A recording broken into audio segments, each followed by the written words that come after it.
जय हिंद दोस्तों, नमस्कार। मैं विकास कुमार आप सभी का ब्रिलियंट मैथ पर स्वागत करता हूं। दोस्तों, इस वीडियो में हम लोग पढ़ने वाले हैं कक्षा 10 के प्रश्नावली 4.2 के प्रश्न नंबर 5। देखिए प्रश्न नंबर 5 क्या कर रहे हैं।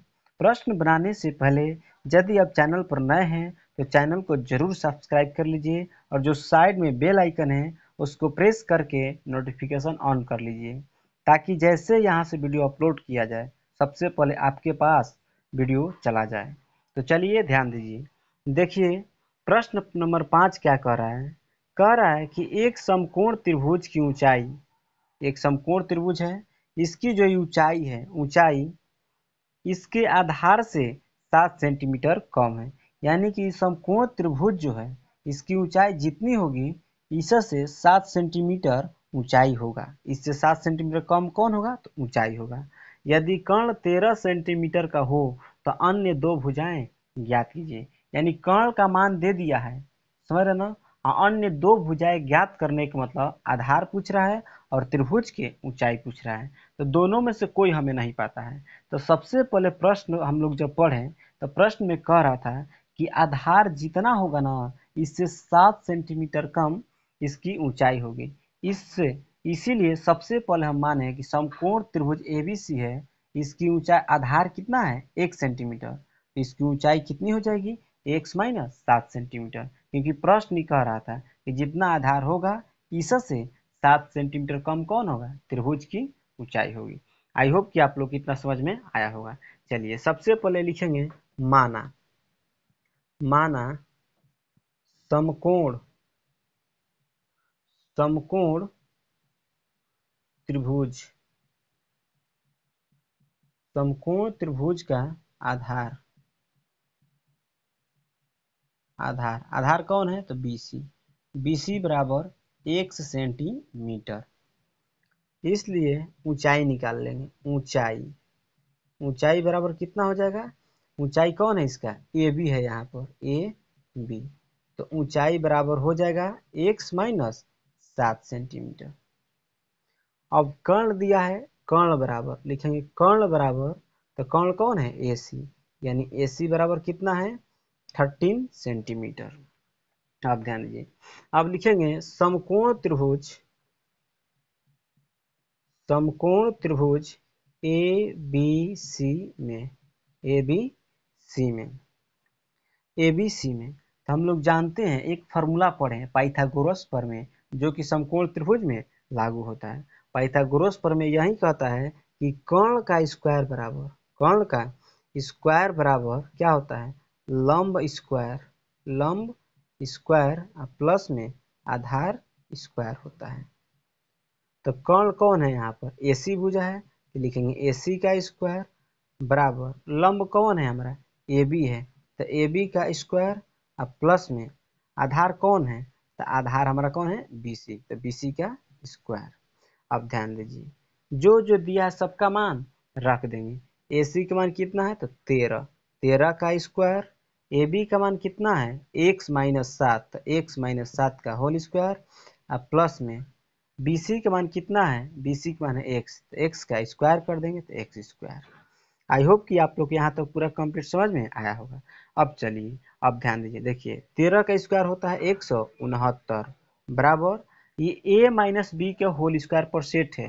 सिर्फ a के जगह पे x दे दिया है और b के जगह क्या दे दिया 7। तो जहाँ जहाँ फार्मूला में a होता है वहाँ पर x लिखेंगे और जहाँ जहाँ b होता है वहाँ पर 7 लिख देंगे।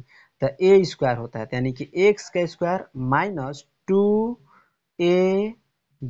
b के जगह क्या है 7 अब प्लस में b स्क्वायर होता है, तो b का मान कितना है तो 7, तो 7 का स्क्वायर अब प्लस में x स्क्वायर है। ठीक, अब ध्यान देंगे 169 जो है इधर क्या है प्लस में है, उस साइड जाएगा तो माइनस में हो जाएगा।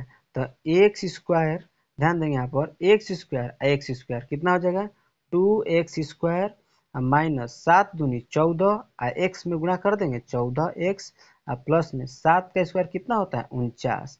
ये प्लस में इधर था 169 इस साइड लेकर आ गए तो माइनस 169 बराबर कितना हो जाएगा तो 0 हो जाएगा। अब इसको हल करेंगे, यहाँ पर लिखेंगे 2x स्क्वायर माइनस 14x, यहाँ पर प्लस 49 है, यहाँ पर माइनस 169 है। तो हम लोग जानते हैं प्लस में से घटता है बड़ा का चिन्ह, तो 169 में से 49 घटाएंगे तो माइनस 120 बचेगा। ठीक, बराबर में क्या लिखेंगे 0। घटा कर देख सकते हैं 9 में से 9 गया 0, 6 में से 4 गया 2, 1 है तो 1 लिख दिए। अब फिर यहाँ पर ध्यान देंगे, यहाँ पर क्या कॉमन है इसमें से 2 कॉमन है, तो 2 बाहर कर लेंगे इसमें, एक्स स्क्वायर माइनस, तो यहाँ पर क्या बचा 7x बचा, माइनस यहाँ पर 60 बचा, बराबर में क्या लिखेंगे 0। चलिए अब यहाँ पर ध्यान दीजिए, देखिए यहाँ पर लिख दे रहे हैं। देखिए तो ये 2 इधर गुणा में है, इधर आएगा तो भागा में, यानी कि 2 से 0 में भाग करेंगे तो क्या हो जाएगा 0 हो जाएगा, यानी कि 2 हट गया यहाँ से। तो यहाँ पर क्या बचा x square minus 7x minus 60 बराबर में क्या हो जाएगा 0 हो जाएगा। ठीक, अब यहाँ पर हो जाएगा। अब गुणनखंड करते हैं, इसके बाद क्या करते हैं तो गुणनखंड करते हैं। 60 है, यहाँ पर क्या है 1 है, तो गुणा करेंगे तो कितना आ जाएगा 60। इसका फैक्टर करते हैं तो 2 से 30 बार में, 2 से फिर 15 बार में, 3 ही 5 15। अब इसको ऐसे 2 भाग में बांटेंगे ना, 2 को ऐसा नंबर लेकर आएंगे, उसको हल करने पर क्या आ जाए -7। हल करने का मतलब दोनों नंबर या तो प्लस प्लस करने पर -7 आ जाए, नहीं तो माइनस माइनस करने पर, नहीं तो प्लस माइनस। अब देखेंगे अपने मन से हम हल कर रहे हैं। देखिए यहाँ पर हो जाएगा कितना लाना 7 लाना है ना, तो 2 दूनी 4 और चढ़ती है 12, एक नंबर हो गया 12 और एगो हो गया 5।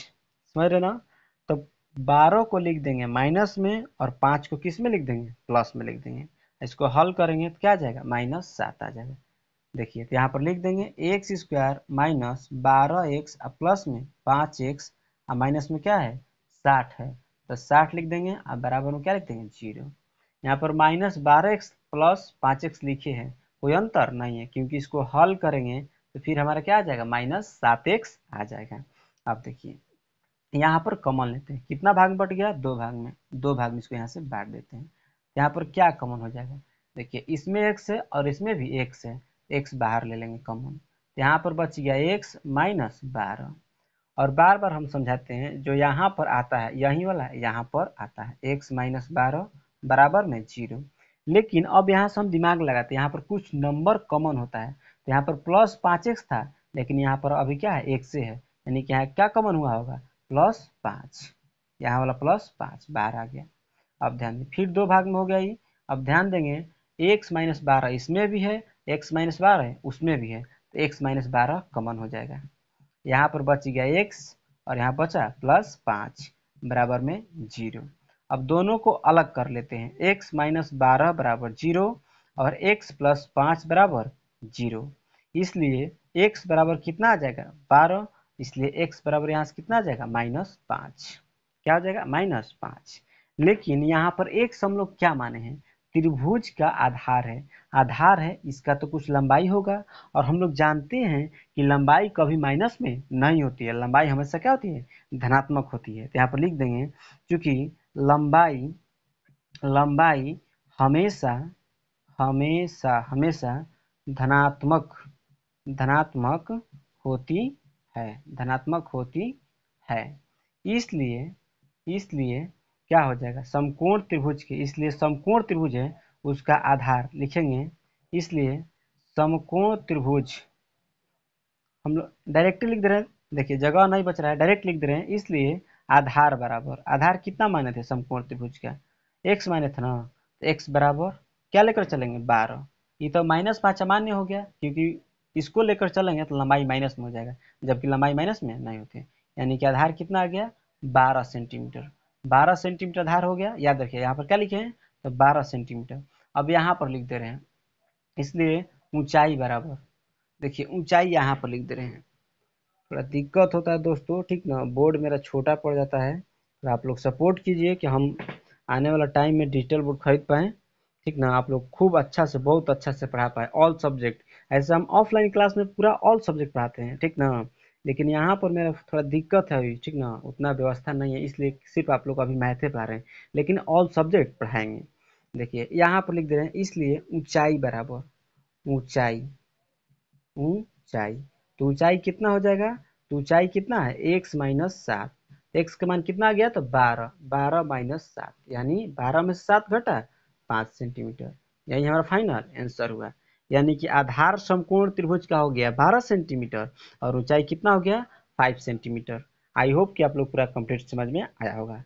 फिर मिलते हैं नेक्स्ट वीडियो में, तब तक के लिए बाय बाय।